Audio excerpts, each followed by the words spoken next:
오늘의 10분 말씀. 이사야 54장입니다. 10절 한 절 읽도록 하겠습니다.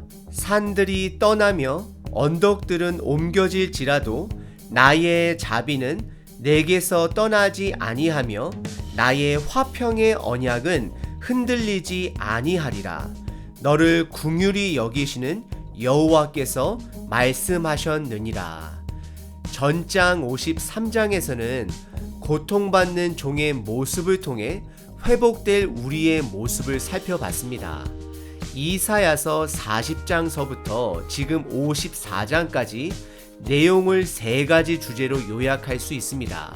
첫 번째는 하나님의 심판, 이스라엘 백성의 죄로 인한 잠깐의 그들에게 주어진 심판을 말하고 있습니다. 두 번째는 하나님의 작정된 용서입니다. 하나님은 이스라엘 백성들을 버리시지 않았습니다. 왜냐하면 하나님은 그들을 사랑하시기 때문입니다. 그리고 마지막 세 번째는 새 창조를 약속해 주십니다. 지금 우리는 그 새 창조가 궁극적으로 예수님을 통해 이루셨고 예수님의 다시 오심, 즉 재림을 통해 그 나라가 완성될 것을 믿고 있습니다. 하지만 오늘 본문에 나온 이스라엘 백성들에게도 그리고 우리들에게도 아직 그 구원의 완성은 오지 않았습니다. 그래서 우리들 삶 속에는 계속해서 우리들 가운데 실패를 경험할 수밖에 없습니다. 하지만 우리들이 겪는 이 실패는 영원한 실패가 아닌 잠깐의 실패인 것입니다. 그래서 우리는 그 실패에 머무는 자가 아닌 하나님의 약속에 머무는 자가 되어야 합니다. 하나님의 약속은 우리들의 능력이 아닌 그분의 온전한 능력으로 우리를 온전하게 회복시켜 주시겠다 말씀하시기 때문입니다. 그래서 우리는 자주 완성될 하나님의 나라를 기억해야 합니다. 그럼 현재 나의 실패에 머무는 자가 아닌 다시 하나님의 회복의 약속의 말씀을 붙들고 지금의 그 고통을 이겨낼 수 있기 때문입니다. 오늘 본문을 통해 나는 나의 실패적 경험에 머무는 자인지 아니면 하나님의 약속의 말씀을 붙들고 다시 힘을 내는 자인지 점검해 보시길 바랍니다. 오늘 본문은 크게 두 가지로 나눌 수 있습니다. 첫 번째는 하나님이 남편이 되어 주시다. 두 번째는 새로운 나라입니다. 첫 번째 부분은 1절서부터 10절까지 하나님이 이스라엘 백성들에게 남편이 되어 주심을 말씀하십니다. 하나님은 인간의 문화를 통해 말씀하시는 분이십니다. 그래서 고대 당시 여성에게 있어서 남편의 역할은 그 여성이 사회 속에 살아남기 위한 필수적인 가족 관계였습니다. 지금은 젊은 사람들이 결혼을 해도 안 해도 다 잘 살 수 있습니다. 하지만 고대 당시는 여성 혼자 결혼하지 않고는 살아남기가 힘든 사회였습니다. 그래서 하나님은 그런 문화를 가진 고대 이스라엘 백성들에게 그들에게 남편이 되어주겠다 말씀을 하십니다. 호세아서에 보시게 되면 이스라엘 백성은 바람난 여성으로 비유가 됩니다. 하지만 하나님께서는 그 바람난 여성을 다시 아내로서 되찾아옵니다. 사랑해 주시고 종이 아닌 아내의 대접을 해 주십니다. 이것이 하나님의 사랑이고 그분의 주권적인 사랑인 것입니다. 오늘 본문의 첫 번째 부분은 이런 하나님 아버지의 선택적 사랑을 말씀하고 있습니다. 우선 1절서부터 3절에 이스라엘을 자식을 낳지 못하는 수치스런 여성으로 비유합니다. 고대 당시 여성의 큰 역할 중 하나는 가족의 숫자를 증가시키는 것이었습니다.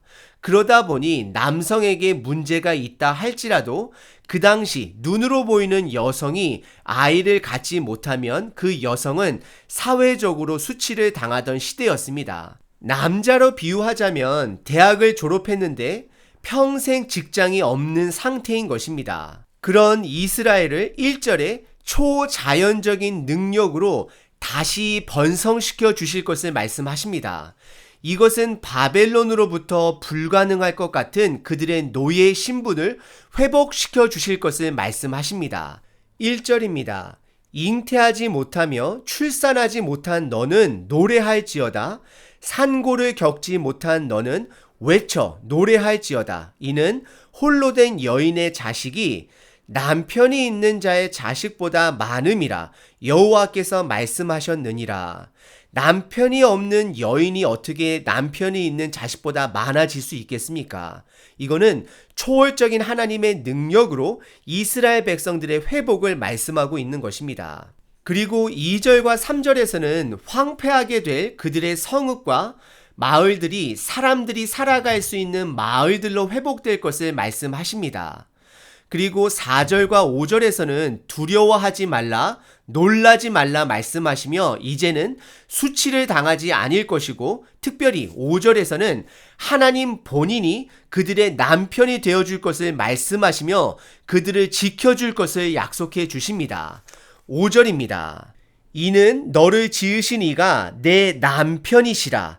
그의 이름은 만군의 여호와시며 내 구속자는 이스라엘의 거룩한 이시라. 그는 온 땅의 하나님이라 일컬음을 받을 것임이라 라고 말씀하고 있습니다. 그리고 6절서부터 10절에서는 하나님이 그들의 남편이 되어주심으로 그들을 지켜줄 것을 다시 한번 약속을 하십니다. 우선 6절에서는 버림받은 아내에게 말하듯이 그들에게 말을 전한다 말씀을 하십니다.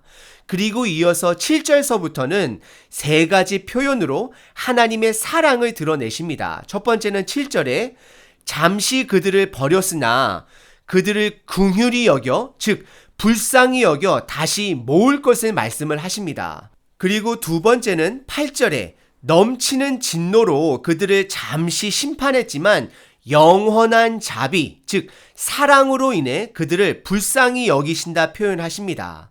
그리고 마지막 세 번째는 9절에 노아와 맺은 언약처럼 즉 물로는 다시 심판하지 않을 것을 말씀하시며 다시는 이스라엘에게 노하지 않고 책망하지 아니하기로 약속을 해주십니다. 하나님은 이스라엘에게 세 가지로 그의 사랑을 표현하셨습니다. 그들을 불쌍히 여기실 것이고 영원히 사랑하실 것이고 다시는 책망하지 않으겠다 약속해 주십니다. 여기서 하나님께서 그들을 영원히 책망하지 않겠다라는 말씀은 그들이 원하는 대로 내버려 둔다는 뜻이 아니라 하나님의 구원 계획을 끝까지 이루시겠다는 하나님의 표현인 것입니다. 오늘 본문의 첫 번째 부분에서는 하나님께서 이스라엘에게 남편이 되어주시겠다 말씀을 하십니다. 그리고 오늘 본문의 두 번째 부분은 11절서부터 17절까지 새로운 나라의 창조에 대해 말씀하고 계십니다. 11절과 12절에서는 그 당시 사용할 수 있는 보석으로 아름다운 도시가 탄생하게 될 것을 말씀하십니다. 예를 들어 화려한 채색, 청옥으로 기초를 쌓고 홍보석으로 성벽을 짓고 석류석으로 성문을 만들고 모든 지경의 보석으로 꾸며줄 것을 말씀하십니다. 그리고 13절과 14절에서는 그 도시가 운영하는 기초법은 하나님의 말씀과 하나님의 공의가 그 도시를 운영하게 될 것을 말씀하십니다. 그래서 그들 가운데 평화가 있을 것을 말씀하십니다. 그리고 15절서부터 17절에는 안전한 도시가 될 것을 말씀하십니다. 예를 들어 분쟁을 일으키려는 세력들이 있다라면 창조주 하나님께서 그들을 심판하실 것을 말씀하십니다. 오늘 본문의 두 번째 부분에서는 새롭게 창조될 하나님의 나라에 대해 다루었습니다. 우리는 이사를 가게 되면 조경이 잘 돼 있고 안전한 도시를 찾습니다. 하나님께서 앞으로 완성하실 그 나라는 지금의 땅에서 볼 수 없는 아름다움과 지금의 땅에서 이룰 수 없는 안전함이 하나님의 나라에서는 이루어질 것을 말씀하십니다.